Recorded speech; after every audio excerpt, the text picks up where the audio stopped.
Welcome and thank you for tuning in to the Manifest Wellness Podcast. I'm your host, Lima Pasha, Executive Wellness Coach and Business Consultant. I help women business owners and professionals manifest a life of wellness by teaching them how to go from drained to reclaimed. I'm so excited to have a special guest with me today. Her name is Tracey Lynn Harris. She is a um, professional certified coach, speaker, and author and course creator. Tracy is also she has a master's degree in chemistry, and she is a global technical consultant for a major pharmaceutical company. I wanted to ask Tracy some questions because her path is very unique and very inspirational to women, both young and older women who are making career transitions, or young girls who are starting out and considering careers in STEM, science, technology, engineering, and math. So, Tracy, I wanted to know first, what led you to major in chemistry and choose the education path that you chose? Well, thank you so much, Lena, for having me. It is an honor to be here. I would love to talk about that topic. The first thing I'd love to say is I didn't dream of going into chemistry. If you would have asked me as a little girl, it wouldn't have never been chemistry. As a matter of fact, I didn't do well in it in high school at all. Um, I didn't graduate from high school. I received my GED 2 years after I was supposed to graduate. I did go the whole 12 years. I just didn't get um, enough credits, so I didn't continue. I chose to get the GED. So I entered into a community college, and that's because they were the ones that would accept me with the GED. So I went into a community college, and I like to say too before I talk about that, I never even seen myself going to college. I ended up going to the community college because a friend of mine was there, and I just didn't have anything to do. And so I decided to go to the college. So while I was there, I started in developmental classes. The classes were in English and math and reading, and you would have to sort of go at your own pace, and you would be able to test out of the class. So if you take a test, it would be a series of tests you have to take, and you could take one test. If you pass, take the next test and go on. A lot of other students were retaking these tests over and over again, and I was just passing them, kept passing, testing out early. So I started to get a little bit of a confidence in myself. I was on a path to, I really didn't have a major, but I thought I wanted to be a nurse. So to be on a nursing path, you needed to take certain sciences. So I started taking the biologies and the chemistry and geology, I think in physics too. Um, but my chemistry teacher just really impressed me. The way that he taught chemistry, he was very interactive with us, and he used us. What I thought was really exciting, he used us as molecules, so the people, students would stand up and make a molecule, and he'll show a reaction by actually, you know, um, having us change positions. And that kind of stuff was sticking in my mind. I became a curve buster. I always was getting, literally 100 on all of the tests. And he kind of talked to me and about where I was headed. The nursing program at this college took like had a 2 or 3 year waiting list. So after many conversations with him, I decided to go into chemistry as my major. At that time, I was dating my husband. And so we both decided to go into chemistry together. So we were taking our classes together. I went ahead and went through, and we did well in community college. I ended up getting pregnant while I was there. So we had our first child while I was still in community college, but I didn't give up. I also got really sick while I was in the community college. I had a teacher tell me that I wouldn't be able to finish um, the quarter, and she almost didn't allow me to take the last test because she just really told me she just knew I wouldn't be able to do it. I convinced her to let me do that. I had to bring my newborn baby with me. So, literally, I took this final test in her class with the baby in my arms. And of course, I passed that class and was able to continue. So, I went on to, I think to answer your question, that is why I chose chemistry. And I like to say God sort of led me down that road because it was not what I thought that I would ever be able to do. I think that answers that question. That's amazing. Yes. So you follow the path and you were able to overcome some obstacles Yeah. throughout the process. That's amazing. Um, so, what are some of the challenges that you have overcome as a professional in the science and chemistry field, and what is it that you do? Just briefly, um, as a global technical consultant for a major pharmaceutical company, um, and then you can kind of talk about how that has led to where you are now, teaching Okay. women how to go from stalling to balling. Sure. Um, so currently, I am a global consultant, global technical consultant. What that is an auditor of the pharmaceutical manufacturing process. So when I say auditor, people always think of finances, and that's not what it is. I actually go into the companies. Well, right now, our company. I go into our companies. We are all over the world. That's why it's global. I travel all over the world, and I make sure that our company are manufacturing our medicines, the medicines that we are all taking. I make sure that they are being manufactured according to the regulations for the U.S. as well as the regulations that of the country that they are in. Um, Prior to this, I was a pharmaceutical auditor for the Food and Drug Administration.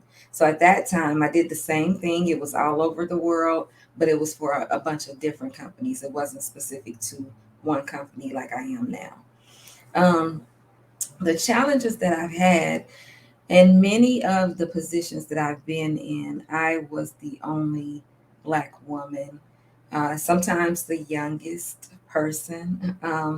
The first job that I had out of college was I was actually teaching chemistry at the community college that I graduated from. It was a very different world as a colleague than as a student. In the department I was in, there were only mostly white men, older than me, and one other woman who was Asian, and then there was me. I didn't feel those teachers were they used to be my teachers, and then when they became my colleagues, it was a different story, and I didn't feel like I fit in to that department. I love teaching, I love my students, but I didn't really um, feel included as a faculty member in that department because it was majority people that did not look like me and did not understand me. I felt quite alone as a instructor there. I ended up getting laid off from that position. I was there for 8 years, 7.5, 8 years, and I ended up getting laid off from that position. Um, it was devastating for me. It was absolutely devastating. I thought that, I mean, being in that position as an instructor at this community college was like, I made it. People in my community and in my family, they all felt like, wow, Tracy teaches chemistry at this community college. This is a major big deal. So when I lost that job, I felt like a failure. And I felt like my life was in the hands of someone else, and I just didn't know how at that time But I knew that I did not want this to be my reality. That's my life would be at the hands of someone else. Of course, I didn't know how to become an entrepreneur. I didn't know how to work for myself. I didn't have any of those skills. So I did go and get another job and I worked. That's when I ended up working for the Food and Drug Administration. But what I can say is the experiences working in the situation at the community college, it made me strong enough to be able to be a regulator for the US government. Without that experience, I would not have been able to sit in front of people, different cultures. I used to sit at the head of a at boardrooms, with CEOs and top management of the companies in other countries, giving them a yes or no. You can import your drug into the United States. I would not have had that strength. I would not have had that, and none of that confidence to be able to do that without having those 7 to 8 years working with those colleagues. So I think that every experience I had was definitely a blessing for me. It was a part of building the character that I am, the person that I am today. So I don't look at it that it was bad. I'm not sure the intentions of my colleagues. All I know is for me, it felt like a struggle. No one looked like me. No support that I felt like I needed. Um, but I was there and strong enough to still do the job. So I went on, and with the Food and Drug Administration, I, I I did suffer a couple of instances where I had to stand up for myself, and I think that this skill also came from my first job because I had to speak up for myself in order to be treated fairly. We had different levels that we would have to every year we would sort of what do you call it, like level up to another grade, but some of the levels you had to um, show your skills and show that you were ready for that. And there was a time or two that I showed my skills and wasn't told I was quite ready, and I walked away initially, and I turned around and went back, and you have to explain to me why. And if you're saying this and this, then tell me why I'm okay. I can do A, B, and C on my own this way, but you're telling me that I'm not ready for the next level up. To the point where I was able to get that. So I found my voice a little bit. Still not where I wanted it to be, but I did find my voice. And I was able to, I had to keep, if I had to give anybody some advice on being the only or one of a few Black women in a professional situation, make sure you always know what's going on and make sure you speak up if you are being looked over, if information isn't being disseminated to you, if you don't understand. Don't sit back and be quiet. Don't expect other people to come and tell you or help you through it. Be on your stuff and don't be afraid to ask questions, because that is the way I was able to stay on top of the things that I had to do. And I ended up being someone who my bosses came to train new employees, to let them shadow me, to help in certain areas that I had become very proficient in. I was called upon um, and respected in that way.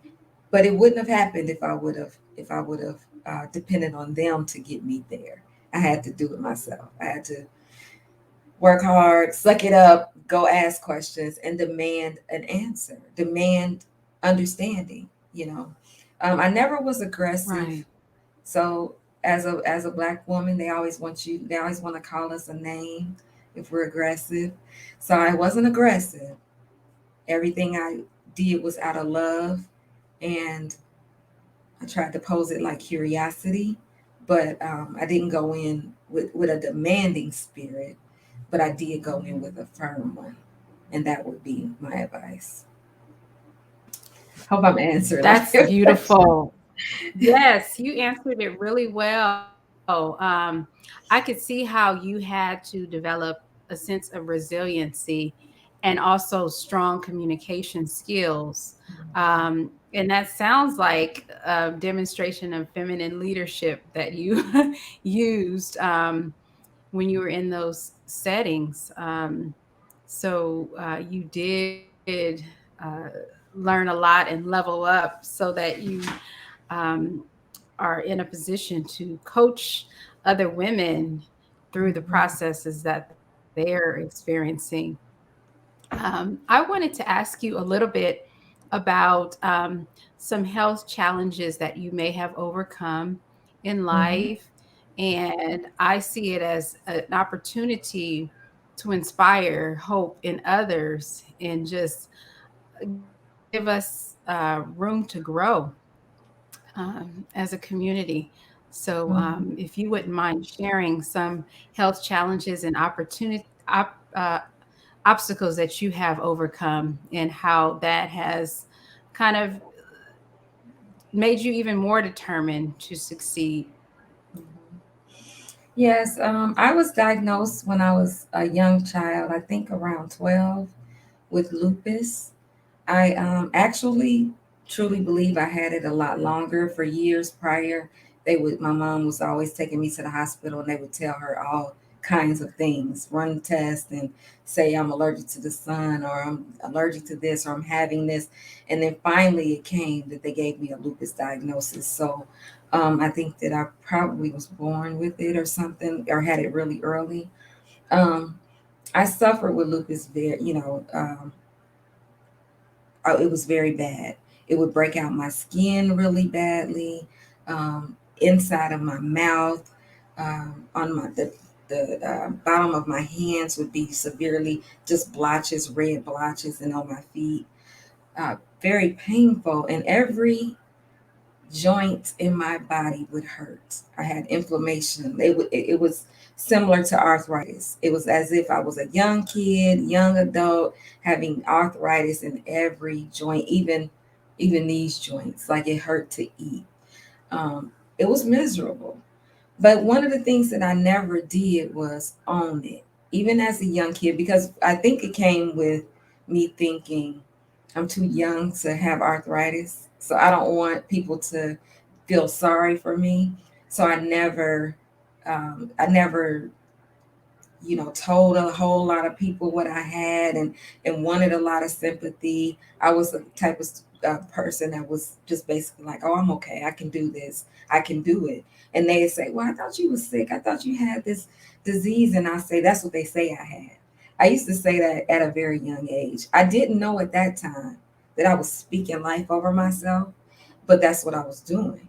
As I got older, I tried all of I took a lot of medicine, steroids, and all these things. I used to try to eat right. I looked up online or Google to see what type of foods you could eat with lupus to help with the skin, to help with the immune system.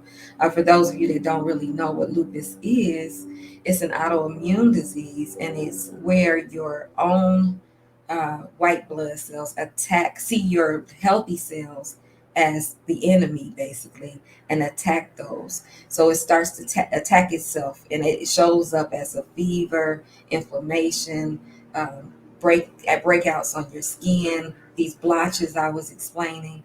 It shows up like that, just feeling really, really bad. And your immune system dwindles down. And at one point, I had zero white blood cells.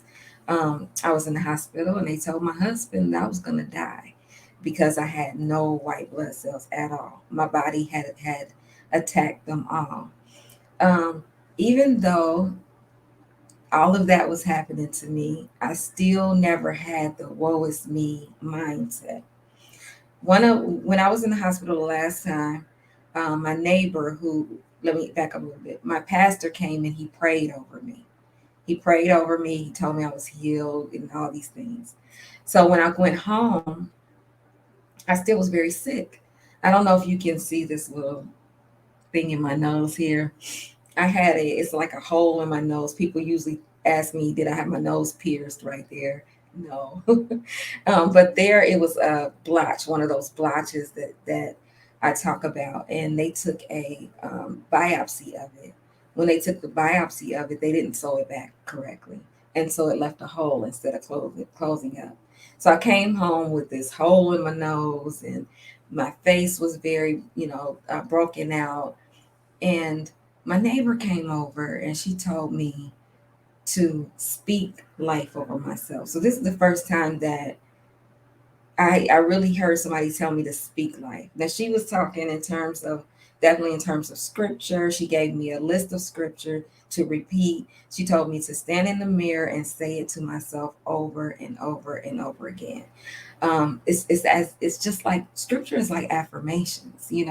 I was saying things like, by his stripes I am healed.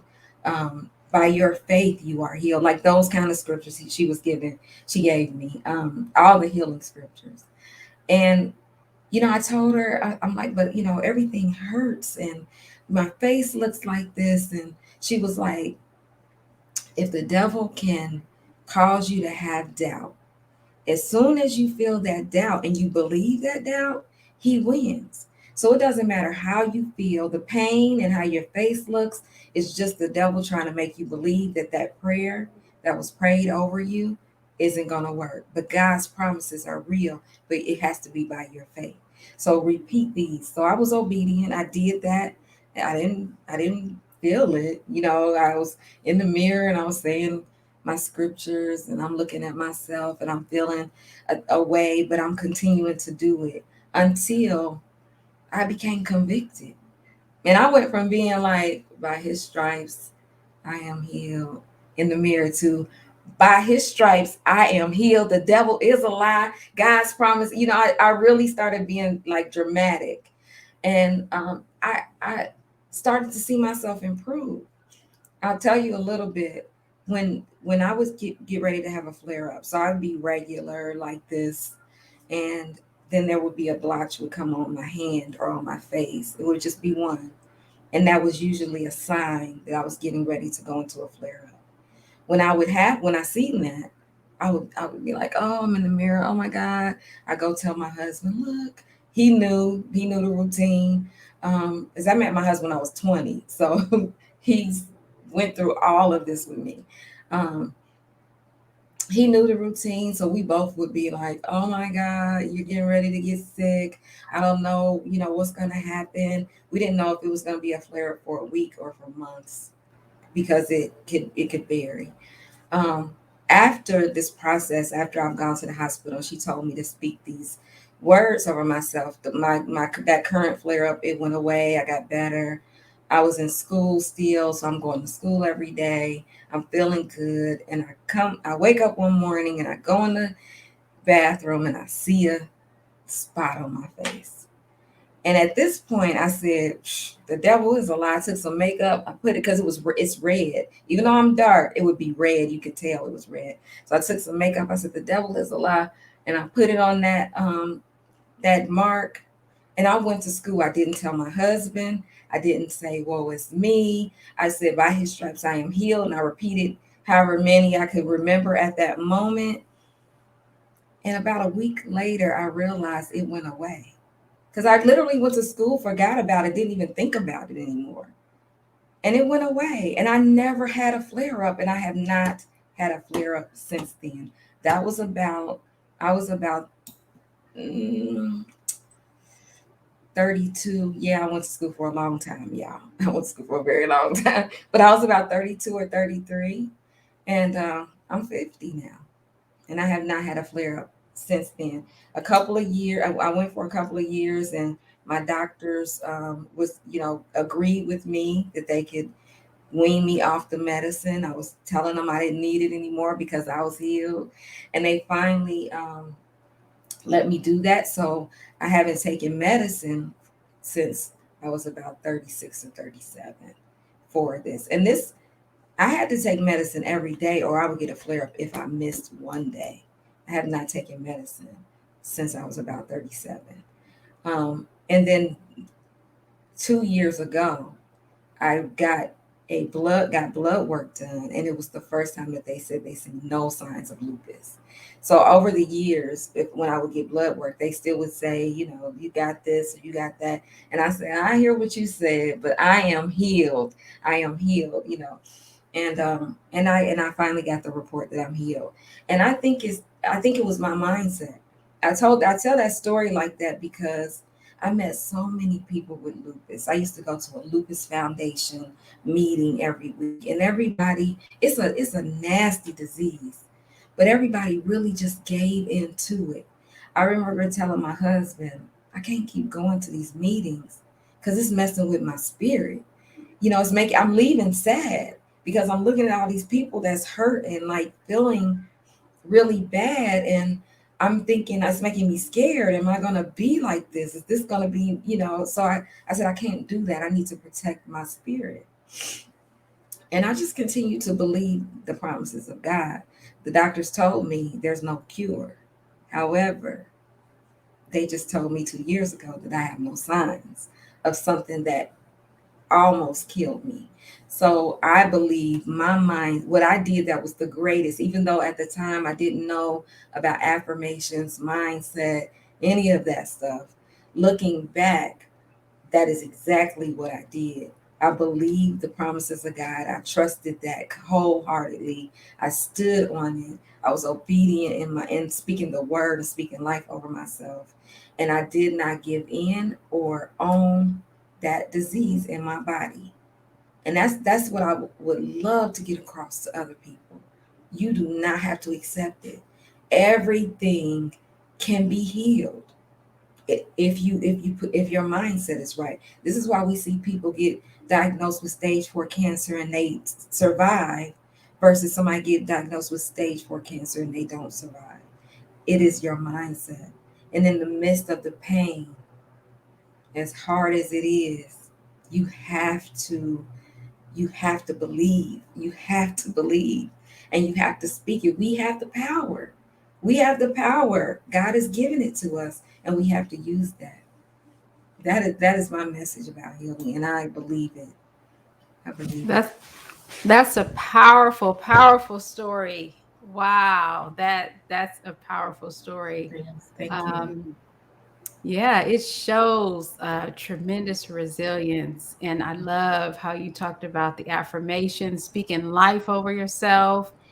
Um, so many people don't think of those things, and they don't know that they're available to us. When you Yes. have trials and tribulations, you can speak life over yourself. And also, even before you have trials and tribulations, you can develop a system within yourself where you're doing that on a regular basis to Yes. help to guard against ill feelings and things like that. So, thank you so much for sharing that Mhm. story. Um, and even along the way, you were probably working, you had a family, you had I did. a Yes. number of things going on at the same time, but you focus on also keeping your mindset right. and Mhm. that's really, really powerful. Yes. Wanted you to talk about your business and the things that you offer for women, Mhm. and kind of connect it to um, your professional growth and things of that nature. Yes, yes. So I am a life and power coach. I help professional women go from stalling to balling, and that just basically means taking back control of who they are so that they can create the lifestyle that they desire. It doesn't matter if that is in your health or if it is in your professional life. I just want women to know that they can speak that power that I talked about. That power is within them, and no matter what their situation is, they can speak life over it, and they can change the circumstances. They can create what they want to see. They can create what they want, the way they want to live. I have programs. I have a course that I've created that will help walk women through that mindset shift, because it's all about mindset. My program is designed about designed to tap into the power that's within us and be able to use that to get to where it is they want to go. Um, so I'm also writing a book that will also help work through that system, and it's based on my experiences and my education and my certification and all the books that I read, my personal practices that I know works for me, and it also works for the people that I love that surround me that I'm able to impart into. So I just want to give that gift to the world because we as women are so powerful, but for so many reasons we don't believe that, we don't know that, and that's yeah, that's what I want to do for women. Take them from stalling to balling. Excellent, excellent. So, one other question, you kind of touched on it a little bit, but in my business, I focus on visualization, gratitude, and community. Mm. So I wanted to ask you how community has impacted you in your life. As far as my family, or In general, like what has been the impact of community? What do you see as the benefit of community? I'm thinking in a broader sense, as far as your development and where you want to go in the future. so I believe that community has been very, very, very, very instrumental in my life. So if I go back to when I was in the community college, I was brought it. There were black women that were in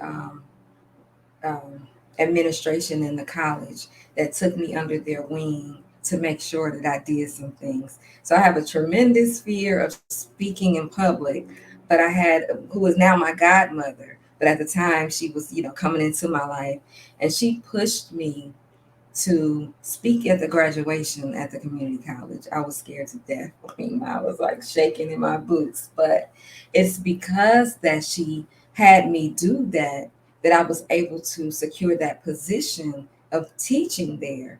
Because after I graduated from college, they actually came and called me.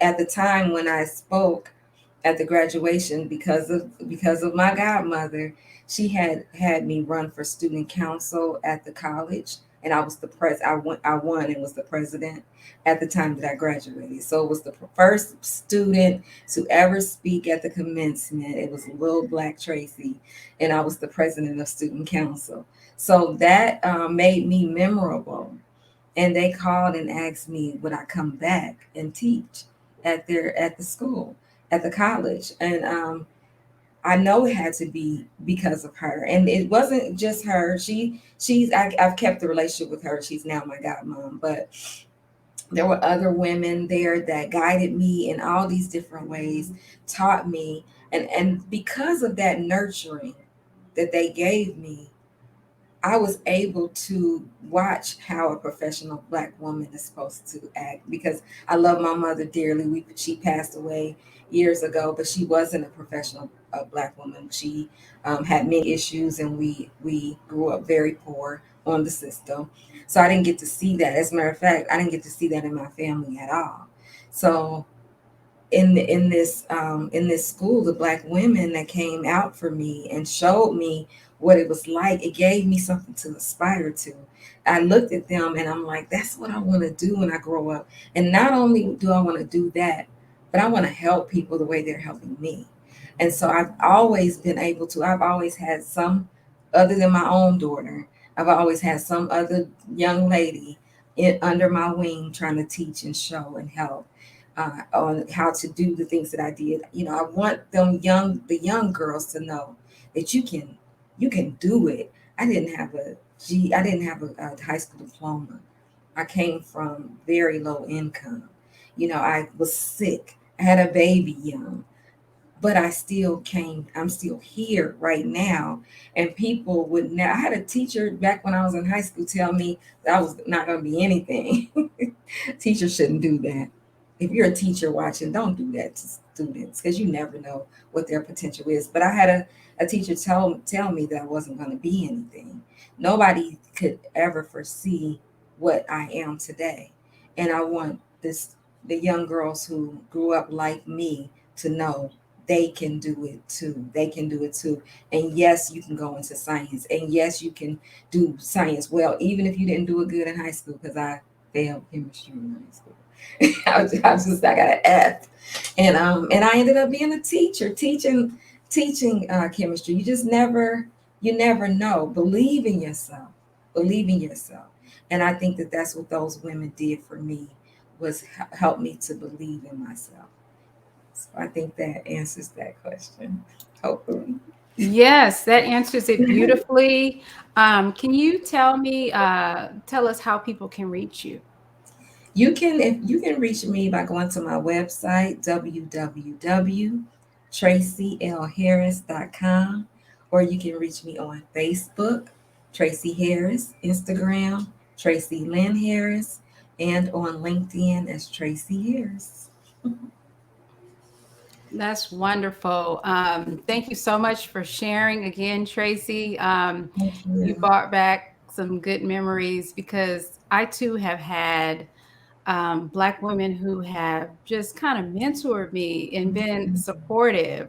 Even if they appeared tough at the time, Yes. they kind of help with that resilience and that strong communication. So we do stick together and we do help empower each other. Yes, we do.